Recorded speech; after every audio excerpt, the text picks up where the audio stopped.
career in the field of urban planning. And in today's talk, he's going to blend that academic background with a lifelong connection with London, England. You may have guessed, if you've heard Hugh speak before, that he was born in the UK. And as a child, he traveled to London often with his parents to visit what he referred to as all the major tourist sites. So even the locals get into the big city to see the sights. His travels continued into his teens, visiting museums, art galleries, concerts, and so on. There must have been a pub in there the odd time, I expect, Hugh, although he didn't mention that in his notes.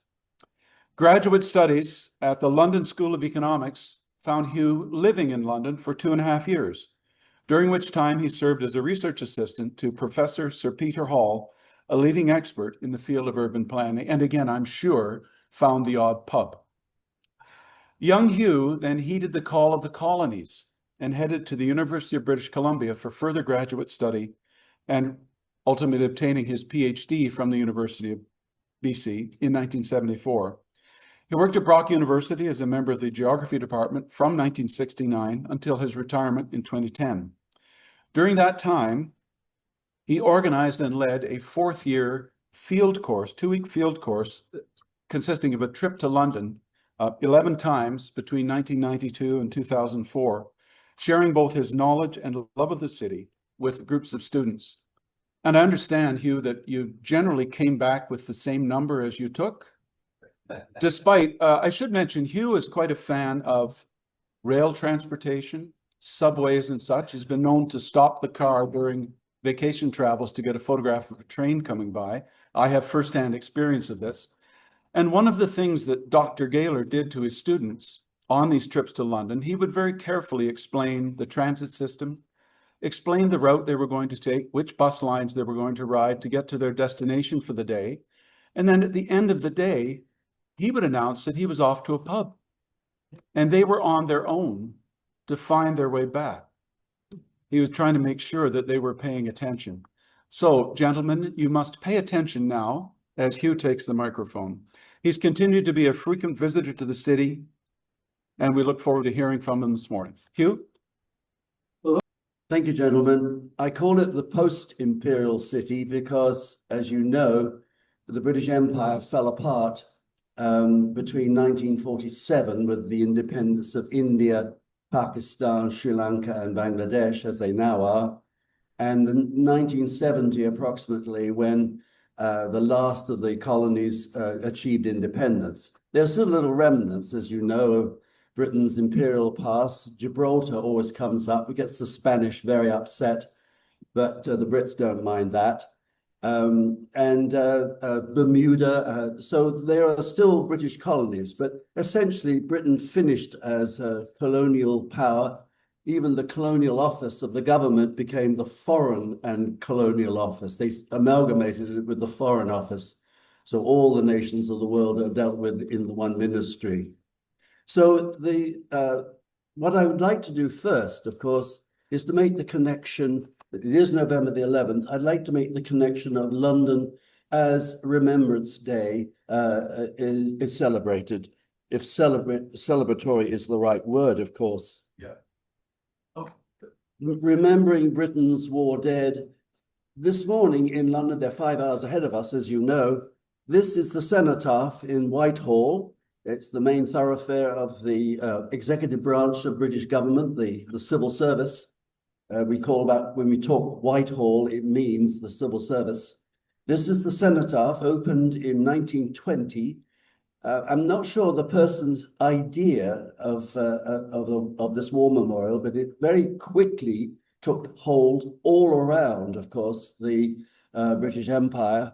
And you know, of course, in St. Catharines this morning, there would have been, at our own cenotaph, there would have been a commemoration service. This, would have taken place this morning at 11 o'clock in London, and the king would have been either laying a wreath or sometimes, as Queen Elizabeth before him, would have been on the balcony of I think it's the Foreign Office behind in Whitehall. Anyway, this celebration takes place, every November the 11th at the 11th hour, on the 11th Day in Whitehall. It is one of many, many memorials that are celebrated or recognized. This is, my love of trains comes through, of course. This is at Liverpool Street Station in London. Now the British Rail Eastern Region, as it was, I guess it is something else now with privatization. But anyway, this is the old railway company in 1918. This was the Great Eastern Railway that served, of course, the London terminal was Liverpool Street. This is the names of the staff of that company that died in the First World War. And there, at all the railway stations, I think you can find a memorial to the staff. And of course, the dead are recognized in all sorts of industrial workplaces, in mines, and not just, say, the municipal war memorials or cenotaphs, but also throughout the workaday world. This is the memorial. These are fairly recent. We're always building new war memorials. This is the Bomber Command. You'll find this on the banks of the Thames, opened by Queen Elizabeth. I can't blow it up to see the date, but she opened it fairly recently. My uncle served in Bomber Command. He was on planes that bombed the eastern part of Germany in 1945, and he was very vociferous and very anti-bomber Harris in saying that we didn't need to bomb these towns in eastern Germany because the Russians were about to invade, and the best way to end a war is to invade the corpus of war, if you like. And he always came home, fortunately, and he lived to a ripe old age, but he said we didn't really need to be doing this at that point in the war. This is the war memorial to the Battle of Britain between September 1940, I believe, and the summer of 41. And this is not just remembering, if you like, the soldiers and the armed services. This is also remembering, of course, the Londoners themselves, where over 40,000 died during the war, principally during the Blitz, which was between September 40 and the June of 41, probably. So over 40,000 Londoners, civilians, died at this time. Oh, wrong way. This recognizes the women of World War I. This again is in the middle of the road of Whitehall, just down from the cenotaph. So recognizing women and their contribution. This is at the Victoria and Albert Museum. This is just a little war memorial amid the shrapnel, hits on the wall, on the building itself. It says the damage to these walls is a result of enemy bombing during the Blitz of the Second World War, 1939 to 1945, and is left as a memorial to the enduring values of this great museum in a time of conflict. It's the Victoria and Albert Museum in South Kensington. This is a picture taken from St. Paul's Cathedral, looking down on the city, and you see in the foreground very clearly, of course, a bombed out church. There's very little remaining of a bomb site, a Second World War bomb site in London anymore. Development and the price of land and so on, very little is left. Although I saw there was a bomb site that everybody was shown, even up to 2005, I think, or that sort of time. But this is one of Wren's churches, of course, after the Great Fire of London. And you'll see, if you look carefully, of course, the east end of the church has been taken over by a road. So road improvements in the city. It's a very congested area. The road improvements said, well, we need this. So they cut off the east end of the church for a road improvement, but the church remains. Here is an opportunity for me to lecture my students. The Londoners get very annoyed when you stop on the pavement or the sidewalk and talk. They can't get around you and they'll shout and be hostile. But a bombed out church, this is St Dunstan's in the east, which is near the Tower of London. It gives you an opportunity in the nave of the church to talk to one's students. So there are these memorials, if you like, to the Blitz in the city of London, which was very hard hit to this day. This is an iconic shot, if you like, you'll easily find it online. This is the commemoration to the 100th anniversary of the beginning of the First World War in 1914. This is 2014 in London, when a group of people got together to make 888,000 plus ceramic poppies. And I was there during this time, this is my own picture, and talked to the people who were making these poppies. And they said, well, they're all going to be sold off for charity. Put your name down and you'll get one. Well, I got one, £75, I think I paid for it. And I hear today that John Sen also, I didn't know, but John Sen has one. He was going to bring it today. They're very fragile. You mustn't leave them out during a Canadian winter, for example, or else they'll freeze-thaw action will destroy them. But they are ceramic and they're all handmade. So this is, say, a view of there's a cascade of them coming down from a tower. This is at the Tower of London, by the way, or was at the Tower of London. I want to start off really by getting into London, by talking about London in decline. At the end of the Second World War, as you know, Britain was bankrupted by the war. There were very difficult times during the late 40s and early 50s. We were in debt to the Americans and we had to pay them back their loan. It took until the 1970s, even the 80s, I think, before that loan was paid. No Marshall Plan here. Germany was far better off as a result of help from the United States than we were. We were looking at the collapse of the British Empire. We were looking at the collapse of London as an industrial area and certainly as the largest port in the world. It is today, for example, there are no docks, there are no wharves in central London, as there were. There are docks 16 miles down the river at Tilbury, and you can still take passenger boats from Tilbury.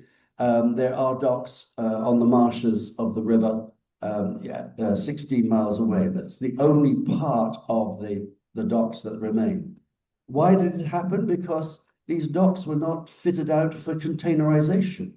The docks were very small, the boats were small, and you couldn't get in anything like a container ship.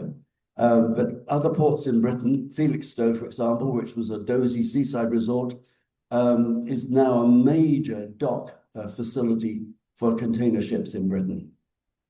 And as a result of that, the population declined. War meant many people left or were killed. Remember, of course, through the 50s, 60s, the birth rate dropped after the baby boom. So there are fewer births in London. People weren't coming to London to migrate to London. And there was a very deliberate policy on the part of the British government to get people out of London, to get them into better housing, and along with industry and other jobs, 8 new towns were constructed around London, and London had agreement with other municipalities to take thousands upon thousands of people in new housing, and say jobs went with it. They weren't just people, commuting to jobs elsewhere. They were very much tied to new industry outside of London. So you see the population, 8.6 million, went down to 6.8 million by the 90s. And then, of course, London took off again to be the place it is today. And the population is more than it was in 1939, now 8.9 million as of the 2021 census. That is the look from St. Paul's Cathedral. looking east from the east end of the cathedral, looking at the city of London as it was in 1945. It was as you can see, in a terrible state. When you look at pictures of Gaza today, you think, how can that possibly happen? Well, you're looking at something like this, akin to what happened, except people weren't living here. This is an office area. By the Second World War, only 5,000 people lived in the City of London.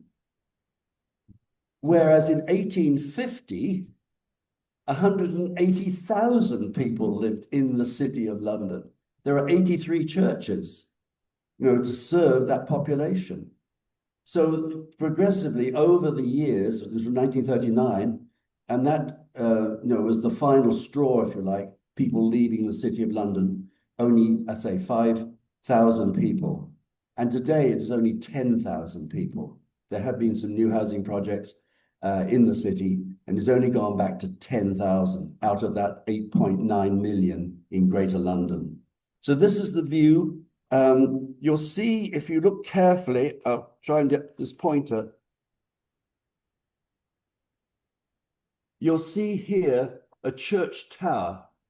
You'll only see the church tower, sorry, here.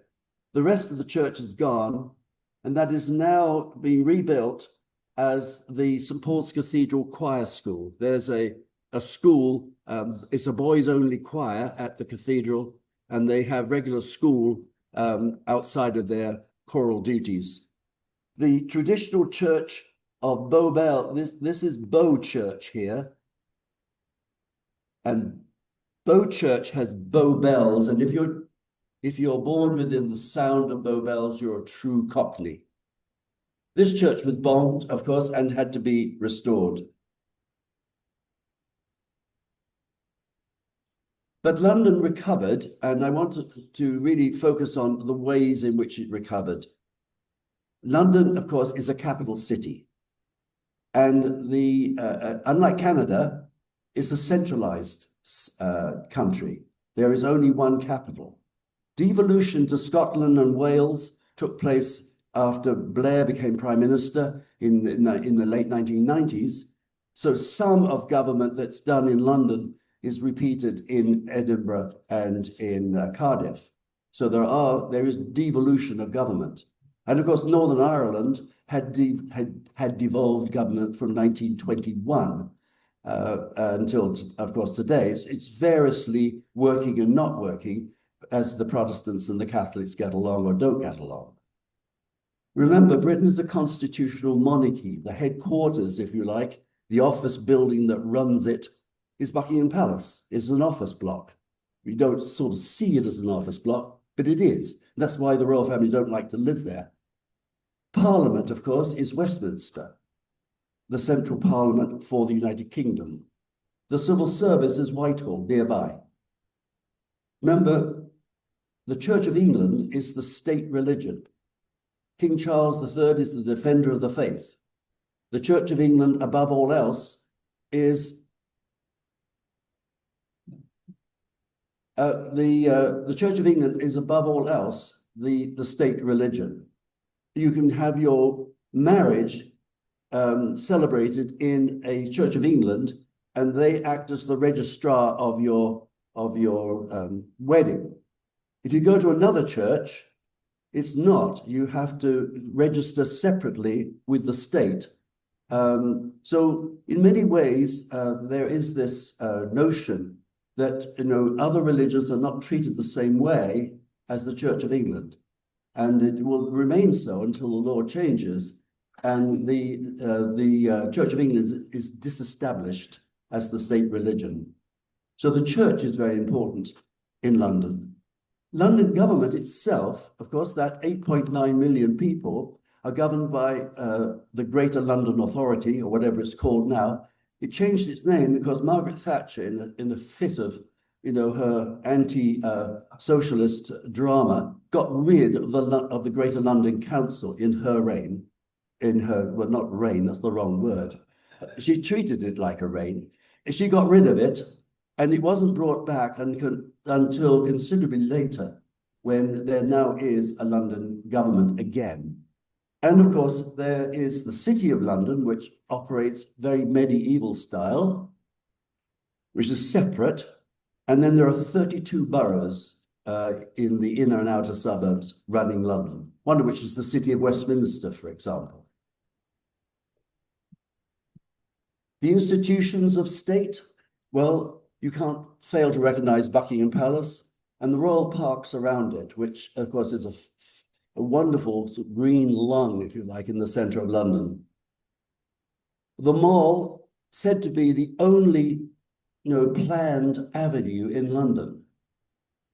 If you go to Paris, of course, you'll be well aware of what an imperial city it is, with wonderful, avenues, and you can go all the way from the Louvre Art Gallery all the way through to the Arc de Triomphe, and you can go beyond that in a straight line all the way to La Défense, which is the new office area. In London, you can't do that. You go from Buckingham Palace up to the Admiralty Arch and into Trafalgar Square, which you can't see from the Mall, and that's it. Don't expect anything more in terms of straight lines in London, unless, of course, they're old Roman roads. Oxford Street, the shopping street in London, is very straight. Yes, because it's built over a Roman road 2,000 years earlier. It's a very, people criticize Buckingham Palace for being a very bland looking building. Doesn't look like Versailles, doesn't look like all sorts of impressive buildings on the continent of Europe. And it certainly doesn't look like anything, for example, in Washington, D.C., the capital, for example.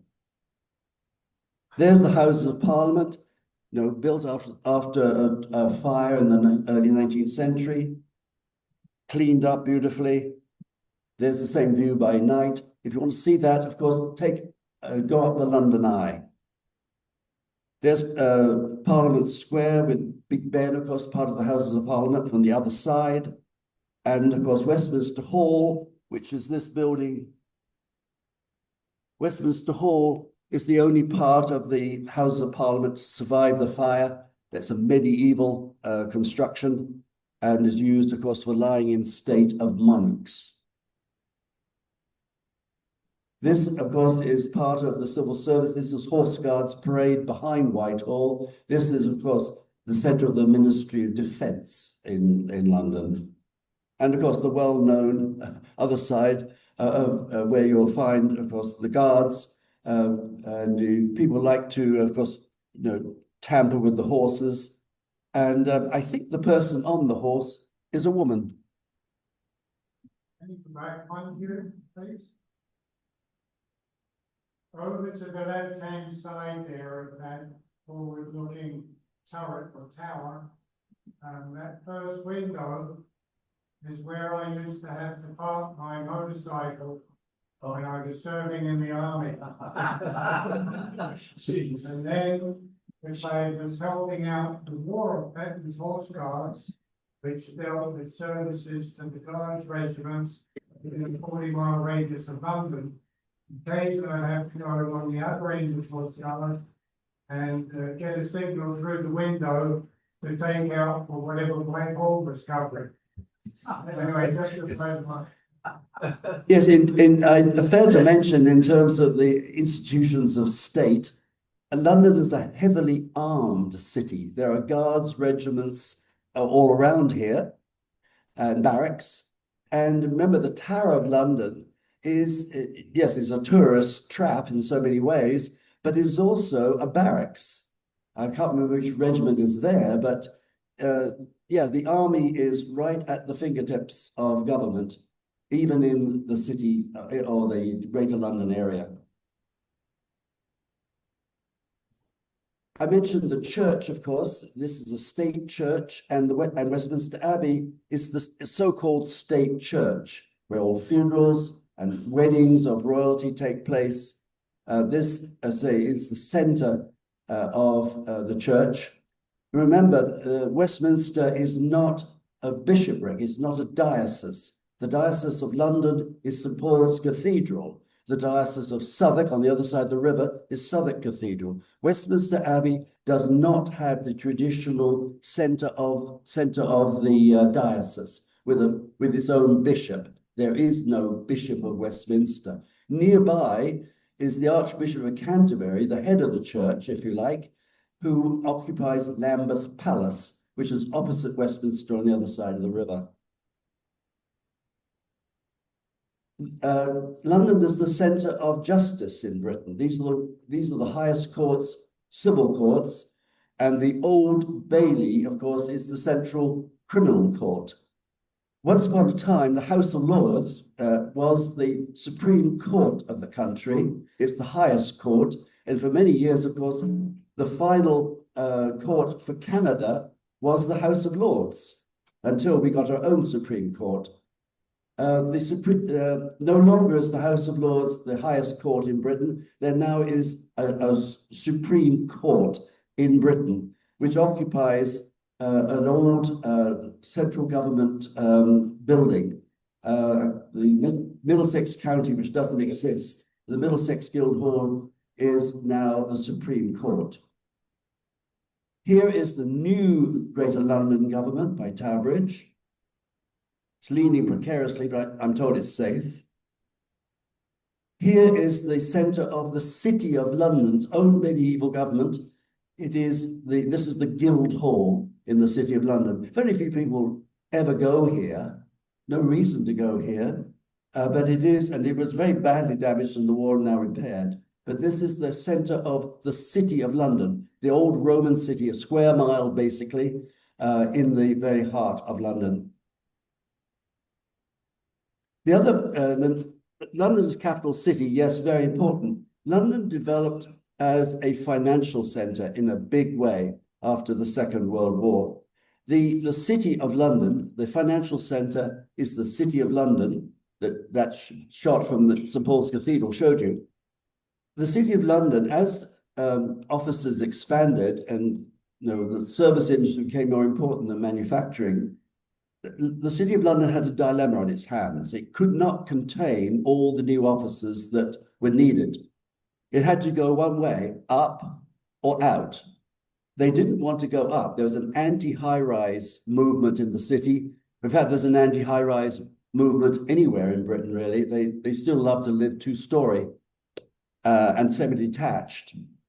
But so in the first place, until the 1960s or 1970s, really, they had other office centres. So when you're in London, you'll realise there are lots of offices around Victoria. There are offices at Euston, further out in Croydon, which is an outer London borough. And they tried to get offices to go, obviously, to the new towns surrounding London. So the decentralisation took place big time until the 1970s. Then they thought better of it. The high-rise movement got going. And the other thing that really got them going, of course, was the Canadian, I call it the Canadian interloper.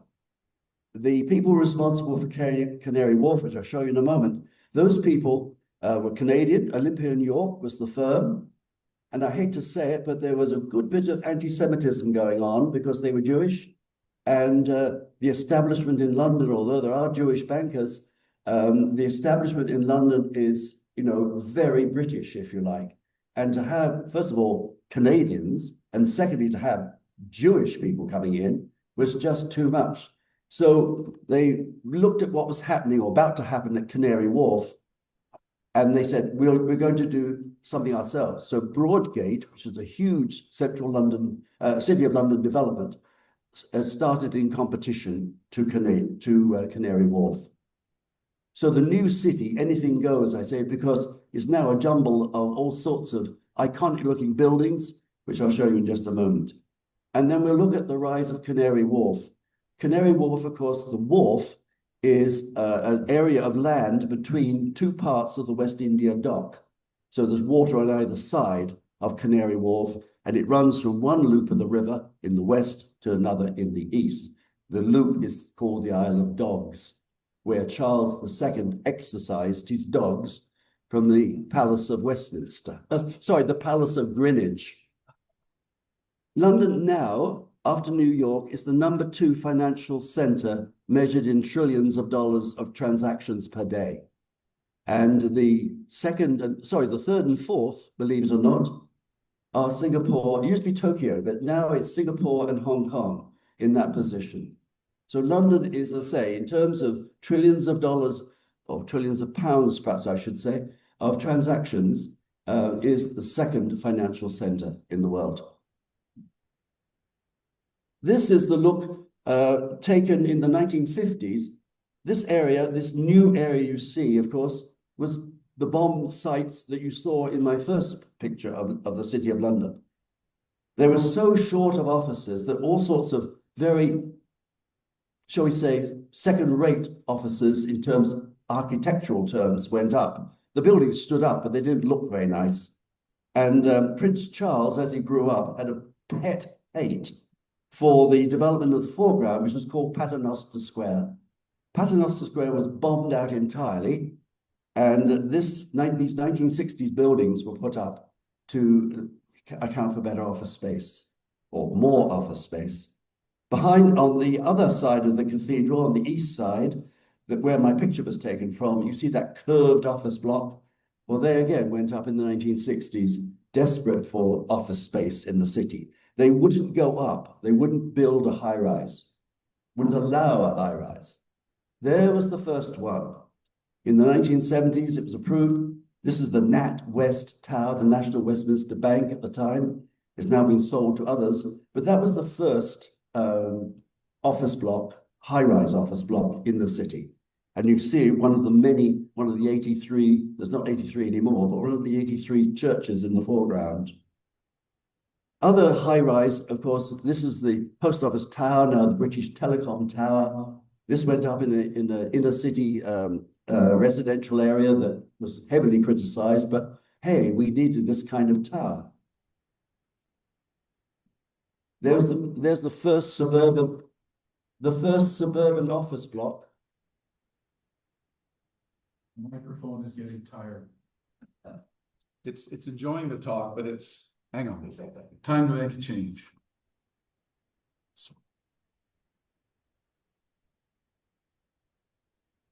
Let's give that a try. Yeah, it's okay. This office block stood empty for years. It was a speculative block built along Oxford Street, the major West End shopping street, and it was heavily criticized, and I say, and not as a result of that, because it was speculative and it stayed empty. There is the new Lloyd's of London. You can't see the one, the old, it was kept behind a tree. There was an archway, entranceway, which is hidden by the trees there. This was, again, a highly controversial building because all the services are on the outside, all the pipes, gas pipes, electrical conduits, elevators, and so on, are all on the outside of the building. And inside, then you clear, of course, the inside of the building for office desks and all the other things that go on in this building. So this high-rise, again, very controversial when it was put up, but by one of the world's leading architects, by the way, whose name has escaped me at this point, but he also built the Pompidou Center in Paris, which is the same thing. All the services for the building are on the outside rather than the inside at the core. This, again, very controversial. This is the Hilton Hotel, the first high-rise hotel in London. Criticized because if you, from the top floors, you can look into the Queen or now the King's private garden at Buckingham Palace. It's that close, and criticized for that reason, obviously.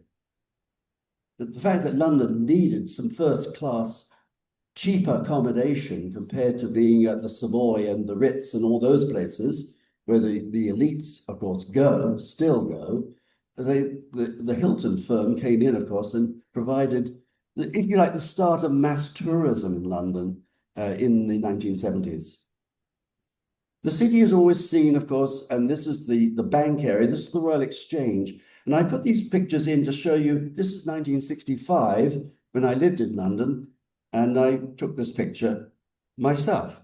But anyway, there it is in 1980, where the NatWest Tower had come in, where the Bank of England is the Grecian-looking building on the left, by the way, and the stock exchange, the new building for the stock exchange, is behind the bank and in front of the NatWest Tower. There is the same picture taken in 1990. You have, of course, a conical building, which is called the Gherkin. You have another office building slanted like that, which is called the Cheese Grater. You see the Royal Exchange. The building on the right, by the way, is the home of the Lord Mayor of London, called the Mansion House, where he lives, or where he has his offices. I don't know if he lives there. There's the picture taken in 2020. Yeah, I think 2020. So the high-rise expansion is very clear and very needed, of course. New ones are going up all the time. And in fact, to the right, on the right side of that tall building, is now another new building since I was there last. This is the Broadgate development. This is the rival, if you like, to Canary Wharf, which you'll see in just a moment. This is a fairly low-rise affair. There's nothing more than about 9 to 10 stories. And it was built on lands given up by British Rail. What you see there is the train shed of the western side of Liverpool Street Station, where that War Memorial was. This is the train shed, and we're in actual fact sitting over the tracks going out of the station.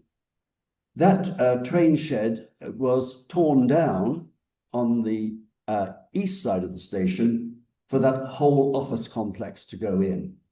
And also next to Liverpool Street Station was another station called Broad Street, hence the name Broadgate. The Broad Street Station was declared redundant, and the tracks were taken up and the trains were moved to elsewhere, and the whole thing was torn down, much to the horror, of course, of heritage preservation people who saw this rail station going as sacrilegious almost.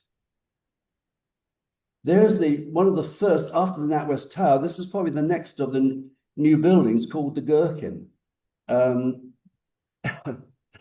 you can see why. Unfortunately, you see the black, all the black patches there. Well, the windows fell out. Typical British workmanship or poor workmanship. Of course, it was a safety issue with glass, raining down on city workers. I mean, they did fix it. There's the fixed the fixed gherkin a little later. Here's the cheese grater. There's the walkie-talkie. If you go to London, you can, if you want to go up a high building, you can go to the Shard for £25 or more, and believe you me, it has the most expensive gin and tonic I've ever seen in Christendom. But the walkie-talkie, if you book far enough in advance, it's free to go up. And there's another new building in the city. I can't remember the name now, but just Google it, you'll find it. Again, it's free, but you have to book weeks in advance because, it's a major tourist center and people want, if they can get something for free, they'll get it. Here are some of the new development. London is littered with rail yards and rail depots and disused whatever. And here is the Shoreditch, just on the northern edge of the city. You'll see the defunct railway station, which is now a goods depot, a freight depot. It's not passenger. And you'll see the new office buildings that are coming in to that area. And this was taken probably about 10 years ago. So it's now complete. Oh, there's the complete version of what you saw earlier. Another new building in Bishopsgate in the city. The picture I took was taken from St. Paul's at the end of the war, the one that was taken with the 1960s office blocks. This is, of course, the 21st century version. 60s office blocks were technologically not good to use with new computer technologies. So office blocks are being torn down and rebuilt. And this is the rebuild, of course, in the early 21st century of the view from St. Paul's Cathedral.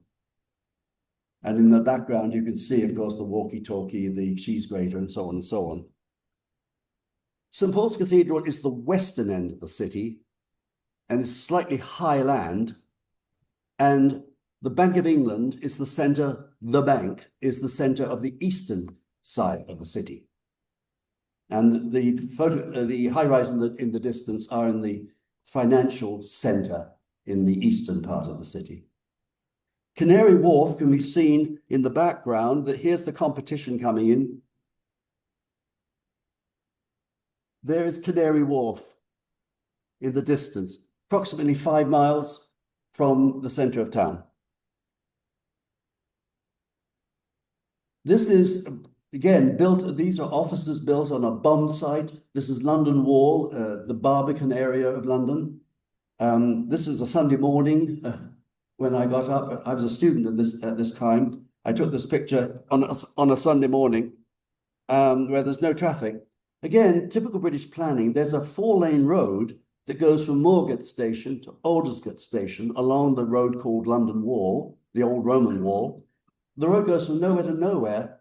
And, well, they had the opportunity as a bomb site to build a 4-lane road. So let's build it. It goes down to, a huddle of 2-lane laneways, if you like, at either end. This is just the architect. This is supreme modernism, if you like. It really is. And it became redundant because, again, the offices had to evolve into the computer age. So the picture taken from roughly the same site is like that now. The 4-lane roadway has now buildings built over it. They're so tight for land, they'll build over things like that, like you saw at Broadgate and the railway station. So this is the new London Wall, taken, I think, about 10 years ago. This is Paternoster Square, looking down from St. Paul's Cathedral, the thing that Prince Charles, as he then was, hated because it blocked the views that people had of the cathedral. It was so badly built. But there's Paternoster Square. He delighted, of course, when the developers thought these offices were technologically redundant. They wanted to get rid of them. So they replaced it with the new Paternoster Square. And this is taken, again, a lot of these pictures are taken 10 years ago, which was the last time I had my students in London. So this, and Prince Charles was really approved of this because there were all these sight lines through this development that you could see the cathedral. The bombed out church is still in the picture. There is the bombed out church that I showed earlier. It remains a bombed out church. The city of London was noted for markets. When 150,000 plus people lived there, they had to be fed. So London has a series of markets, Billingsgate for fish, Smithfield for meat, and so on down the line. These markets, of course, this was a fruit and vegetable market called Leadenhall. Leadenhall now is a posh shopping area. And the city folk, the workers, mostly male, they have to have their coffee and their, picking up something for their mistress and that sort of thing. So Leadenhall now is a fully restored 19th century market, and a very delightful place to wander in and have a coffee. There is Smithfield. It's the last market just closed. It was a meat market. And remember, it's wholesale. You have to be there at 5 in the morning to buy your hunk of beef. And now, of course, they don't drive cattle through the city to get there. Years ago, of course, not within my memory, I think, you used to drive cattle there and they were slaughtered at Smithfield Market in the city of London. Now that market is just closed. The Worshipful Company of Spectacle Makers. These are, if you like, medieval unions of professional workers. The richest, of course, are the goldsmiths. I didn't take a picture of the goldsmiths, but I did delight in seeing the spectacle makers. I think you call them opticians today, don't you? But anyway, The City of London is governed, if you like, in so many ways by its guilds, and representatives of guilds get into the local government. I've never quite understood. I really should read up about, perhaps you'll help me here, because I've never quite understood the government of the City of London. Remember, the City of London has its own police force for 10,000 people. The other 8 point however many million have, of course, the Metropolitan Police. So these anachronisms, if you like, of government go on with, you know, the blessings of everybody, because they don't want to get in the way of these very powerful people who have run this way for, 800 years. The city was, of course, the center of journalism and the newspaper industry. Fleet Street, the street that goes through this area, was, if you mention Fleet Street, you mention journalism. Now there's not a single newspaper. Reuters, all the international stuff is all gone. Again, they blamed the unions, of course. They moved out because they were so, conservative and wouldn't move on this and that and the other thing. So they moved, of course, to other parts of London. So now there's no concentrated newspaper industry in London. These are the old offices of the Daily Telegraph, one of the 4 top papers, however you measure papers, of course, one of the 4 top papers in the UK. I move, of course, now to show you, the new London, if you like, Canary Wharf. This picture, opposite the Isle of Dogs, is Greenwich. There's the Palace of Greenwich in the foreground. It's a naval museum. It's a naval school. It's no longer a palace. No royalty lived there, but it is still, of course, a historic building. Up the hill from there is the Greenwich Observatory. I'm not quite standing on the line between the Eastern Hemisphere and the Western Hemisphere, which of course runs through here. It doesn't run through the middle of the palace, as everybody thinks. And they stand out at, they stand on the line at the museum. They think, oh, I guess it runs through the middle there. No, it does not. It goes off to the east. It's not lined up. The palace is not lined up with the prime meridian. But if you look very carefully, you can see an awful lot of little vertical things in the docks behind the palace. On the other side of the river are the Millwall docks and the West India docks. And this was taken in 1970, and it was a fully fledged dock at that time. And of course, it closed shortly after. There's you see 4 high rises on the left of the picture. They are public housing in the borough of Tower Hamlets, and they were high rises, and of course high-rise residential towers also had an unfavorable history, as we'll see. So this is 1970. Here's the picture in 1990. Sorry, it was a dull day when I was there. I couldn't get a better picture than that. I guess I could have gone online and got an even better one, but I didn't. There, of course, is Canada Tower. This is the center, for a while, the tallest building in Britain, at the center, of course, of Canary Wharf. And you'll see some of the new offices around it, even in 1990. There's the picture in 2014. And it's very well built. I can't get my wife to go there. It's just an office area. Nothing thrilling about that. So I can't get her to go there. There's some good food there now and so on. But anyway, so this is when I was on my own in London. And as you can see, the 4 residential towers on the left are still there. But new offices are everywhere.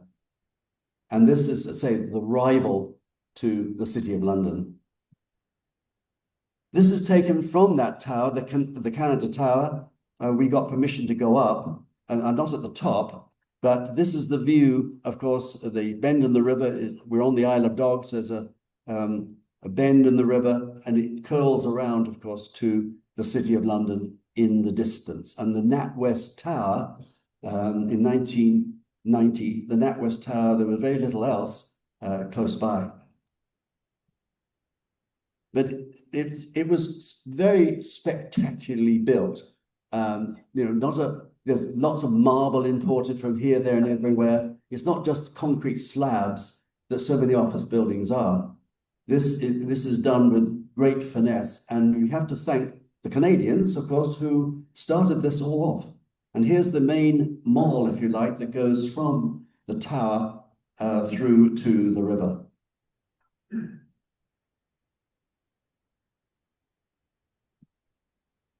And the nice thing about Canary Wharf is the traditional banks in England didn't like it and didn't go there. I'm going to run through these, okay? They didn't like it, and but American banks and Canadian banks did come here. This is the Millwall dock looking north towards Canary Wharf. At night, well worth a river trip. This is the first dock to close, St. Catharines dock, now a yacht basin with a posh hotel at the end. This is an old warehouse that's been restored. This is Legoland. This is the London dock, housing built around the London dock. One of the London docks, there are three. Here's one of the canals that goes between two of the London docks. Again, apartments and town housing. So it's become a very, big residential area. These are the Royal Docks, the last ones to close in the 1970s, 80s. And now this is London's airport, one of the city airport. And the wharf between the two docks is now a nice runway. And this is taken from the Docklands Light Railway train, by the way. There's a Swiss Air coming in. One of the old industries, of course, behind that still remains is the Tate & Lyle's sugar factory. Cane sugar came in, and this is where was converted into domestic sugar, if you like. Tate & Lyle on the Thames. That's on the River Thames, by the way. Old warehousing now turned into offices. In the foreground, restaurants. New housing on the Thames by Canary Wharf. Here's one of the old wharves yet to be converted on the Thames River. So there's very little of the old. This is gone now, by the way. Don't try and see it. And the loop of the river in North Greenwich. This is, of course, a stadium or an arts centre. This is where you have rock bands go. And there's now a cable car connecting North Bank and South Bank. London, and I'll rush through this, I'm over time. London, of course, is now a cultural capital. Mass tourism has come. Millions come here each year to experience, of course, the things that London has to offer. And remember, London dominates, it's a centralized state. And when you go from London, you don't really have much of a cultural experience in other parts of Britain compared to London. That is changing. And in the devolution of culture and art and so on, there's a strong move that places like Bristol and Manchester, Liverpool, Newcastle, Edinburgh are becoming important in their own right. There's not just London and nothing else, as Londoners like to think. But the same sort of attitude I find between Torontonians and ourselves here. That everything happens in Toronto. People don't realize we have a symphony orchestra, we have a good choir, we have all of these things in Niagara. Yeah, in Niagara. And Londoners don't appreciate that because it is the center. It has 4 symphony orchestras, not one, it has 4 symphony orchestras. It has the National Ballet, it has the Royal Opera House. You take a branch of culture, and London has it. There's the British Museum, spectacularly built on a Grecian style, of course, in the 1820s. And it's in Bloomsbury, it's not in the centre of London, it's in the University District. There's the controversial Elgin marbles that the Greeks would love to have come back. And Britain has no intention whatsoever of even lending them to the Greeks, let alone letting them go to Athens. Here are the Elgin marbles in the British Museum. There's the British Library. The British Museum can't contain all the books anymore. Remember, every book published in Britain has to be filed at the British Library. That's the Copyright Act of 1911. So if you want to find a book, a British book, you'll get it through the British Library. This is on our old freight yard, Somersville's freight yard. There's the National Gallery in Trafalgar Square. And now, of course, there's a pedestrian way in front of it, not a traffic circle. There's the old Somerset House, where every British birth, marriage, and death has to be registered since 1832. It's moved now because they can't, I guess they can't contain the files anymore. So it's moved from Somerset House. This is now the Courtauld Institute. It's an art gallery. And in the foreground, they have fountains where kids play. You know, that's the nature of new tourism in London. You know, it's geared to children as well. Here is Covent Garden, an old vegetable market called Covent Garden, fruit and vegetable. It's now, of course, a gathering place with all sorts of tourist shops. In the background, of course, is the Opera House.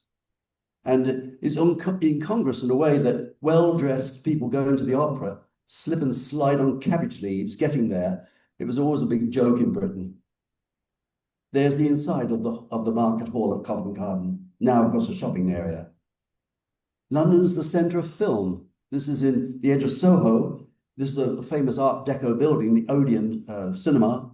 London, I say, a film centre. Yes, it's also in Soho, you know, a sleazy, sexy, you know, pornographic place where, you know, strip shows take place and you can get all your, you know, porn books and so on. Let's not forget that side of London, which, of course, is found in Soho. Soho traditionally was where the non-establishment people went. If you were a foreign immigrant, for example, you went and lived in Soho back in the day, certainly until the 19th century. Here's Chinatown in Soho. Big Chinese community. In fact, look at the people in the foreground. They seem to be all of East Asian origin. Roman London, not much of it left, although they discovered tremendous amounts of Roman London under the city at the time of the building of the Crossrail, which is now the Elizabeth line, of the latest underground line. They found a lot of Roman remains as they were digging those tunnels. There's the medieval, of course, there's the Tower of London, the White Tower, but there's an extensive tower around the White Tower. If you want to see 1,000 spears on a wall, you know, go to the Tower of London. You'll be bored out of your mind. But there are all these armaments, of course, from yesteryear. There's the city against the Tower of London. It's that close. There's the monument to the Great Fire of London, almost hidden now by office buildings. But people still go there, and you can still go up the monument. Not that you see much of a view sometimes because of where it's located. St. Paul's, of course, a major destination for tourists. Nelson's Monument in Trafalgar Square. In the background, you can't see it, but the headquarters of Canadian Pacific and Canadian National Railways had their offices behind there. And to my right, I guess, is Canada House, facing the square. Piccadilly Circus, another gathering spot for all on Sunday who've got nothing else better to do but drink and booze it up, of course, in the city, in Piccadilly Circus. Same picture. London parks, of course, are a popular destination to picnic. Dr. Billy Graham, when he first went to London, was appalled, of course, he called it the bedroom of the nation. But then, of course, you know, where do working class Brits meet? They can't afford a hotel. So the London parks, of course, provided a substitute. Tower Bridge, which, of course, many people think is called London Bridge, but it's not. It's Tower Bridge. There's the Shard, of course, the latest high-rise, and the tallest building in Britain now. And, of course, London is now a cruise ship centre. This is you can come through the arches, of course, of the Tower Bridge into what's called the Pool of London before you get to London Bridge. the next bridge. And this is the furthest, of course, a ship can go. The Shard is built over the railway station of London Bridge. And there it is in relation to the city. London Bridge, of course, just to the right of the Shard. There's an old wharf, which is now being, of course, built, glassed in and forms a shopping centre. These wharves go 90 degrees to the river. Borough Market, of course, is the only market now remaining in London. It's a medieval market from the 1300s. It's fruit and vegetable, but also other things like wine shops and so on. It's now, of course, modernized, but here is Borough Market. And Borough Market, if you like, and the Shard form what is now another major tourist area, and I recommend you go there. It's now called the South Bank, from Tower Bridge to Westminster Bridge. It's a complete walk, instituted as part of the Jubilee of Queen Elizabeth in 1977, the start. Now we've got rid of all the industry and all the, warehouses and so on, which were against the river. Now you can walk along the river from one destination, from Tower Bridge to Westminster Bridge. The new Globe Theatre, of course, built almost on the site of the old Globe Theatre, is on the South Bank. There is a play. It's a traditional, of course, setting for the play to be performed. There's the old Bankside Power Station. It's a coal-fired power station, now become the Tate Modern Art Gallery. There's the Turbine Hall inside the building, which is used for big exhibitions. The Millennial Bridge, or Millennium Bridge, I can't remember, built in 2000, of course, to connect St. Paul's on one side with the Tate Modern Gallery on the other side of the river. You know that the bridge had to be closed within days because it swayed and was dangerous. So it had to be stabilized. Another major gaffe, if you like, that, of course, the newspapers love to get a hold of and embarrass, of course, engineers in this case, who let this go through. And you can, say, eat on a terrace on the Tate Modern and enjoy the view. And you can hardly see, of course, the bridge going across the middle of the photograph, but there it is. New office blocks. One of these is a newspaper office from Fleet Street that came here. And the tower shows OXO, which is one of these concentrated beef products you make gravy from and so on. This is the OXO headquarters and warehouse and so on. Now no longer there because it's a residential block. The National Theatre, built in the 1970s on the South Bank. The Royal Festival Hall, 1951, the Festival of Britain, well, it's called the Royal Festival Hall. London lacked concert halls. One was bombed during the war. So they built this at the Festival of Britain site in 1951. New office block for Shell Oil, again, built on the South Bank on the Festival of Britain site. And of course, the most recent, the London Eye, which opened in 2000. And this was to be, a temporary thing, just like the Eiffel Tower in Paris. This was temporary. This couple who designed it, came to fame as a result of this. No one realized how high it was going to be because it was built in the river. It was up 90 degrees, built 90 degrees in the river itself. And they didn't realize, of course, how tall it was and how intrusive it was until they raised it. Well, we're now living with it, and no one would ever think of it being demolished. The London County Hall that Maggie Thatcher closed is the building on the right. It's now an assortment of hotels and offices and so on, and art galleries, and the Shell building is behind it, by the way. I've finished, and I know I'm over time. I'm so sorry. London's residential growth, yes, it's come back, and it's come back. This is what it looked like. This is the two-story London, I call it. because until the late 19th century, when we started to build some flats or mansions or apartments, 3 or 4 or 5 story high, London is a 2-story city. And that's a corner pub. John was always on about pubs. This is one I used to take my students here because this is going right from the pub along a road in front of York Square. Very little of the squares of the West End you see in the ritzy areas of London.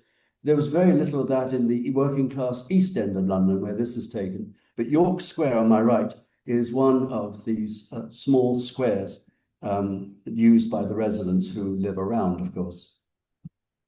Here's, sorry, a bit out of focus. This is how the middle class in London lived. Again, 2-story terrace, although some attics are used here, as you can see. But this is where the middle class would live in London prior to the Second World War. This is development that took place. And what they want to introduce, of course, is more parkland. And in order to get more parkland, you had to have, of course, high-rise buildings. And also remember, services come in too. Besides the park, you want a schoolyard. You want other things that take up land besides housing. So the move to high-rise, opposed by a lot of people, took place in 1950s, 1960s London. And then it got even higher. This, by the way, is the office block the residential block in the background is one of 2 in London, where, as you can see, the left-hand side is all the services going up, including the elevators and so on. And then you have bridges across to get to the residential side. There are 2 of these buildings in London. They're both now heritage buildings and are preserved by law. But they are, people say, why are you doing this? Well, of course, it was a kind of architecture that was favored at the time. And, in the foreground, you can see a 4-story block. They're not 4-story, they're 2 stories. It's called a maisonette, and Britain loves to go upstairs to bed. So you can go upstairs from the 1st floor to the 2nd, the 3rd floor to the 4th, the 4th floor to the 5th, and so on. This is a maisonette. And behind the maisonette are just regular flats, regular apartments. But this is, again, an old working class area, very heavily bombed. It's called the Crisp Street area. If you've ever watched Call the Midwife, this is the Call the Midwife area, by the way. Although there's as you know, they filmed Call the Midwife down at Chatham Dockyard in Kent, well away from London, because they couldn't reconstruct, what was here. The high-rise block, of course, this has been restored. They were very badly in decline because they weren't properly maintained. They don't have a 24-hour, even in a public housing area, you don't have 24-hour security. You can't afford that. Well, when you don't have security, guess what happens? Kids start to play in the elevator breaks down, and then the rot goes on. So they've had to, they've been tearing down blocks like this, for example. They're soulless places compared to way people would live or could live. There's a very famous block in the Docklands called Brutalism, a kind of architecture heavily into concrete and less into glass. That's now been torn down. Here's another example of schedule for demolition, Barking and Dagenham Council. That's in East London, where the Ford plant is, by the way, at Dagenham. This block now has gone because they was in such disrepair, they couldn't renovate them. This is, of course, a posh one. This is in the center of London. This is called Brunswick Square. It was an area of Georgian housing that fell into disrepute, if you like. So it had to go. Many people regretted it, but they built a very fine, modern, combined shopping and residential area right in the heart of the University District. There's a canal across central London from the British Canal System, the Grand Union Canal System, which comes down in the west side of London. Here we have a canal going to connect the industry or the rest of the canal system to the docks in London. This is now, of course, entirely for pleasure craft. There's no industrial traffic of any kind on it. But the old factories this is a former factory. the factories have been turned into residential properties. So conversion of industrial and commercial properties to residential is very strong in London. Here are my students helping with the lock gates. It saves the people on the boat coming up to operate the gates. It's all, hand done. This is, as I said, this area of Islington, the London Borough of Islington, where now there's a pleasure craft on canals. Battersea Power Station, you can't demolish it. It's an old coal-fired power station being closed for years and years. They're now converting it into posh apartments and shops and obviously pubs. This is protected by law. They've even built a new branch of the London Underground out to this area because it's being repopulated so heavily. But this is the old Battersea Power Station in the west side of London. I'm ending with some quirky pictures. You wonder what this is outside the Butcher's Hook and Cleaver. Well, this is a pub near Smithfield Market. And all these people outside the pub, well, they can't drink inside the pub because it's full and dangerous for any more people to cram in. So what happens is you just drink on the sidewalk and in the road. The British have very lax liquor laws, if you like. They're not, I joke and say they're Church of England, not Presbyterian. And I don't mean that as a slight against anybody who's Presbyterian, obviously. But the drink laws or the drink customs are very different in Catholic and Church of England style Protestant countries. And yes, nobody bothers about people drinking outside on the sidewalk. Whereas you do that in St. Catharines and the law enforcement will be soon down on you, wouldn't they?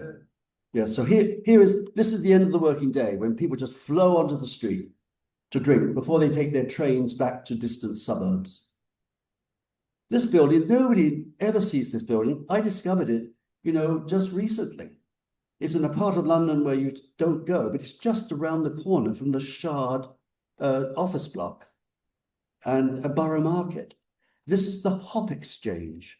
And the reason it's here is because the hop county in Britain is Kent. Kent trains, or freight trains, of course, come in through the southeast to London Bridge Station. And all the hop pickers going out to pick hops would go from London Bridge Station. So the Hop Exchange, where all the hop makers and the brewers and so on would meet, this is just around the corner from London Bridge Station. It's a lovely building. You can go inside in the central court. It's now just a regular office building. I don't know what happened to the hop makers or the hop producers and so on. No idea. But this lovely late Victorian building, you sort of discover. And London is for discovering, if you like, because there's always new things. And I discovered this just very recently. You may remember Abbey Road and the iconic picture of the Beatles. Well, guess what? There's the present Abbey Road.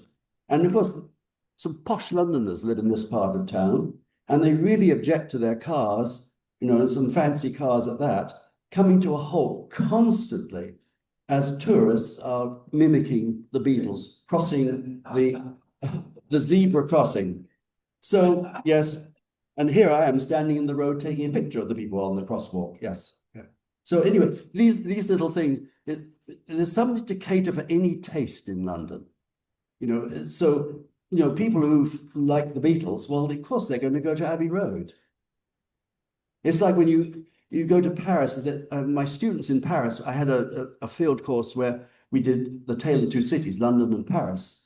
And they wanted to go to Jim Morrison or someone's buried in a graveyard in Paris. And they had to have time out to go there. I asked the question, who the hell is this guy? But, so whatever taste you have, you'll find an entry in the book for you in London. This is a public toilet, underground toilet, quite close to where I was living in London. In the day, of course, there was a gentleman's on the left and a lady's on the right. Well, as you can see now, it's a wine bar. It's a use for everything. Public toilets, they went into disfavor for a whole variety of reasons. And now you have to have a coffee in order to go to the loo. And then you have to go to the loo again, of course.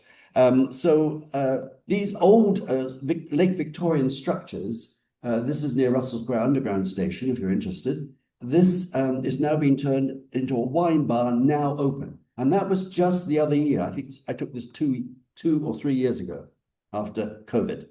So there's always something for your tastes in London. And there we depart. And I'm sorry, I'm literally half an hour over time. But you must remember that I had spent 41 years talking to people for 50 minutes. My whole, if you like, raison d'etre is designed for that length of time. So it's hard to come down to, 40 minutes. There you go. Thank you. I don't ask for any questions. But are there any questions? No. Privately, you can ask me. Yes, I'm not going anywhere fast. Thank you very much. We really enjoyed that presentation. We thought about the best gift for you. We thought about the best gift for you, and John had mentioned about your interest in a pub and as part of your bio, and you did show at the end of the presentation a pub scene and so forth. So we've got a $30 gift certificate for you to take and get something for your home pub.